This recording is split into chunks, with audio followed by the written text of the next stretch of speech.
Florida State University. It was a 5-year program at the time. And I was putting myself through school the last 3 years. And so I needed to switch so I could graduate in a more timely manner. I had heard that RMI had a 99% job placement ratio, and that got my attention. Welcome to the Leader's Edge podcast. I'm Zach Ewell, podcast producer here at Leader's Edge. In this episode of our Personal Lines podcast series, Associate Editor Chris Hann interviews Jennifer Hill, Vice President and Operations Director at Harmon Dennis Bradshaw, a partner with Higginbotham. Hill shares how a college major switch from accounting to risk management set her on an unexpected path into insurance, stories from her formative years, breaking into the industry in New York City, and so much more. Give it a listen. Okay, we are here today with Jennifer Hill. Jennifer, thank you so much for taking the time. Thank you for having me. I was reading a little of your bio, and I saw that you actually majored in risk management in college. And when I read that, I thought, gosh, I hardly talk to anyone who actually majored in risk management. So everybody, so many people seem to come almost by accident into the insurance industry. And you, it seems like that was something that was obviously you had in your mind that you were aiming for. So tell me about that decision and why risk management.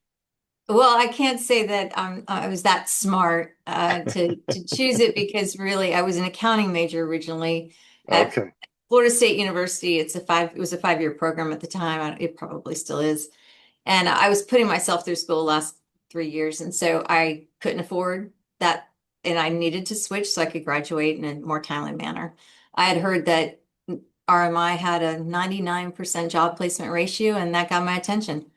Had student bills to pay, debt. So I made the switch, and happy I did it. Turned out well. Good.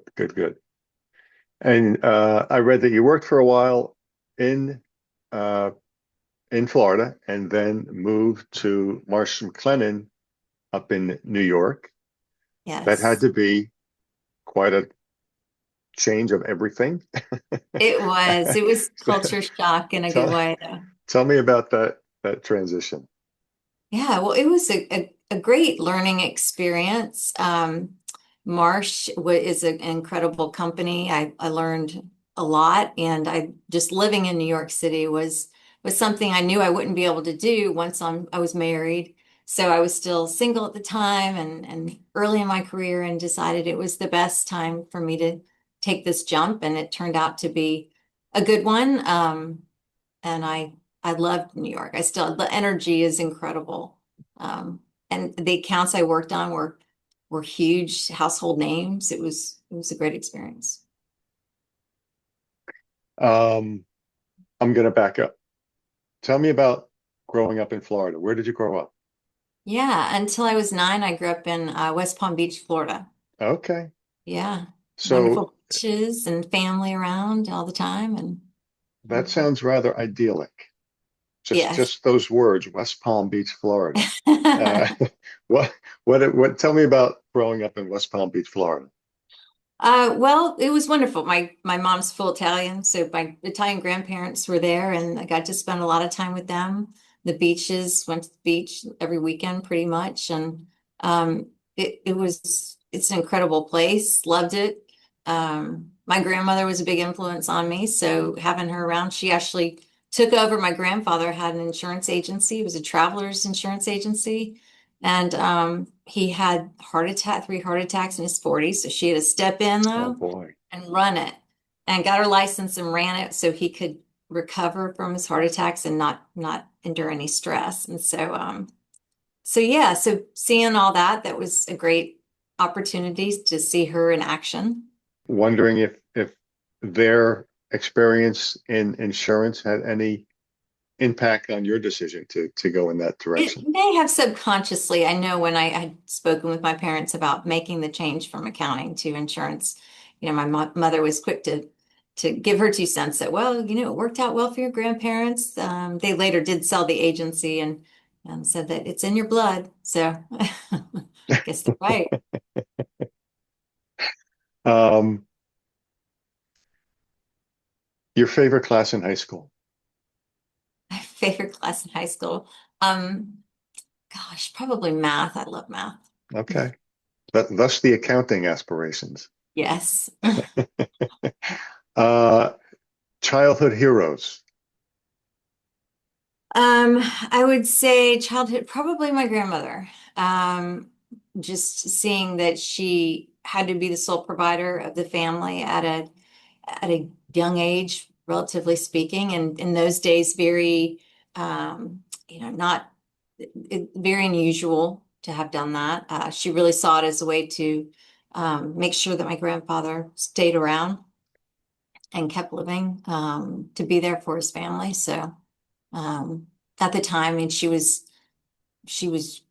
probably in her 40s, mid 40s, late 40s. And so it was unusual timing back then to see a woman step into that role. And then after she sold the agency, she went to work in the risk management department of a bank and led that. So seeing her take charge of the family and make the best of the situation um, was something that always lived with me, and I'll always respect her for it. And of course, she's Hmm. passed, but I love to think of her often. Hmm. I want to ask about your daughter. We talked a little bit earlier. Your daughter was diagnosed at 3 with juvenile arthritis, which we both were saying obviously a surprise and what a not even something that we had even considered that 3-year-olds could come down with Right. arthritis. Tell me about uh, that uh, that news and how you responded, and also your subsequent involvement with the Arthritis Foundation. Sure. The news was hard to take, and I had shock that even a child could get arthritis. I did not know that. It was an eye opener. It was a relief by the time they came around to the diagnosis. It was a relief because up until then they were throwing around a lot more serious terms. Oh boy. So by the time my husband and I heard that, we were pretty relieved, relatively speaking. And then I started on a quest to understand as much as I could about the disease, research it, try to figure out how we could minimize the impact to her. We immediately got involved with the Arthritis Foundation. It gave back to us in many ways, and we're hoping to lend that to other people.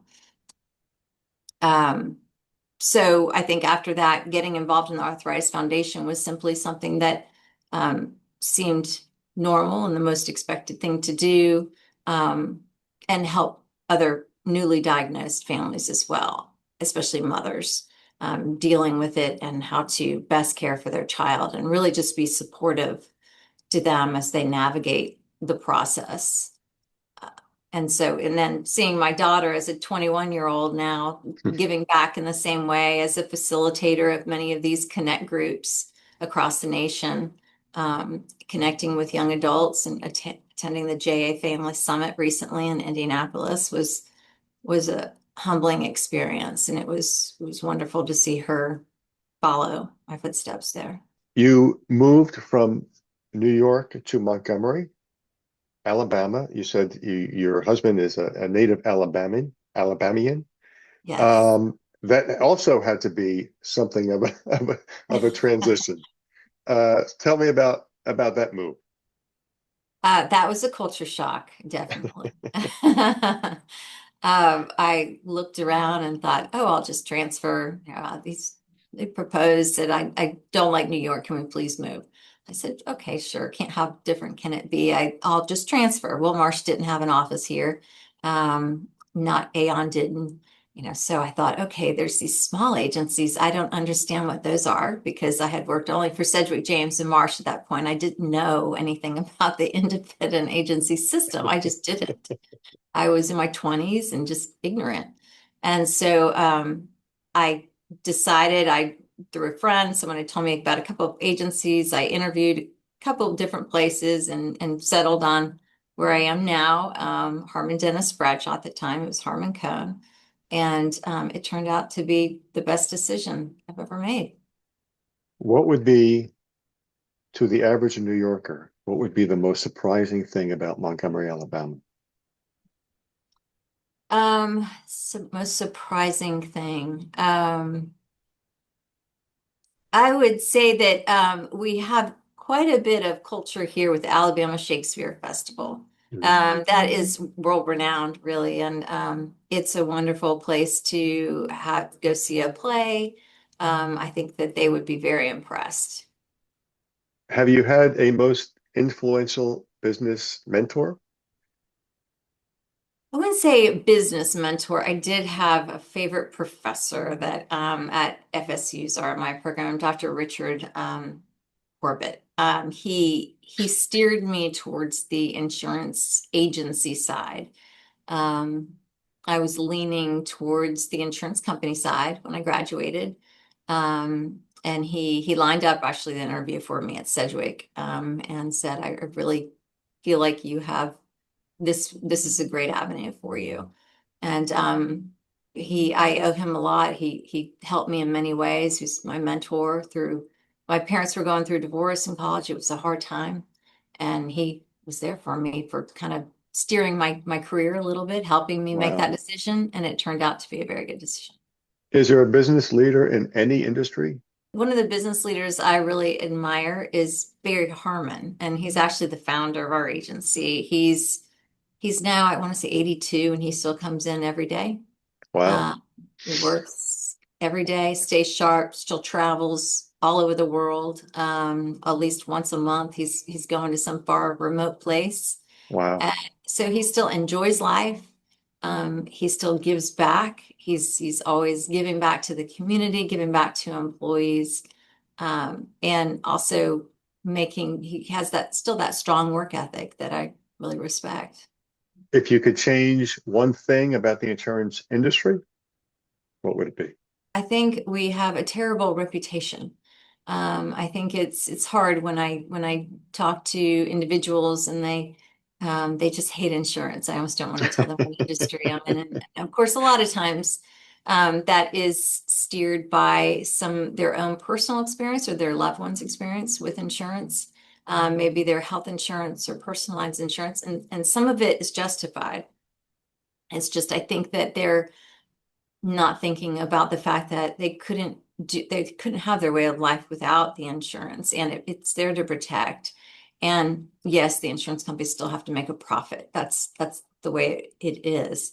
And if they didn't, we wouldn't have the kind of care and I believe that we do have. And I don't believe we would have the kind of competitive environment that keeps costs in check on the specifically on the PNC side. So we have a lot of, I think, work to do on our reputation, and it Well, would be nice if we could improve it.